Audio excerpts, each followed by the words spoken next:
Monty Python's The Meaning of Life was the 5th feature film that was released that featured the incredibly influential and inventive comedy collective from Britain called Monty Python's Flying Circus. Monty Python's Flying Circus began as actually a pretty low-profile cult import from the BBC that ran originally on PBS.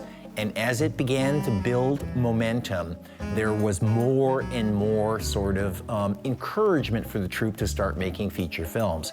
By the time that Meaning of Life came out in 1983, the Monty Python troupe had become actually quite sort of polished at working not just on feature films, but on making these films like The Holy Grail, like Life of Brian, that actually were a sort of feature-length narrative.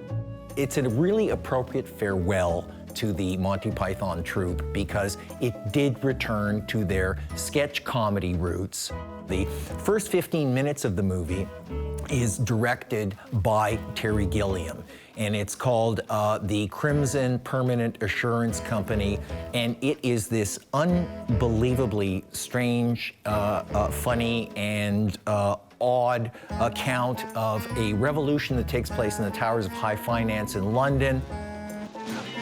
Stop him! Action!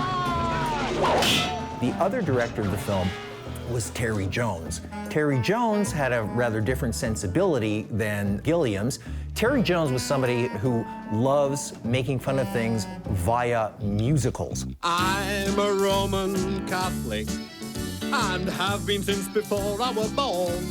There is a sequence in this in this movie which is notorious for its political incorrectness, for its insensitivity, and for its absolute fearlessness in sort of mocking people who have conservative religious beliefs. This is a very kind of classically staged on the streets of Yorkshire celebration of the opportunity to have as many kids as one wants by not practicing any form of birth control.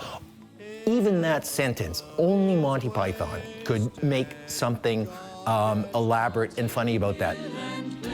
What I liked about Monty Python, and this is, I think, the reason why one looks back on them as sort of significant contributors to television comedy, and later on, I think, you know, even to the movies of the 70s and the 80s, is the fact that they had a sensibility. There were 5 really different guys, temperamentally very different guys with different skill sets. But when it came together, instead of those things colliding, what they provided was an opportunity for a form of sort of footloose sketch comedy, no holds barred.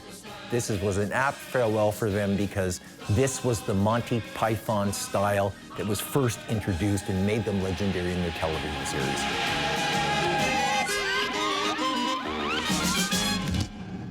What movie should we explore next? Tell us in the comments and subscribe for more from Hollywood Suite.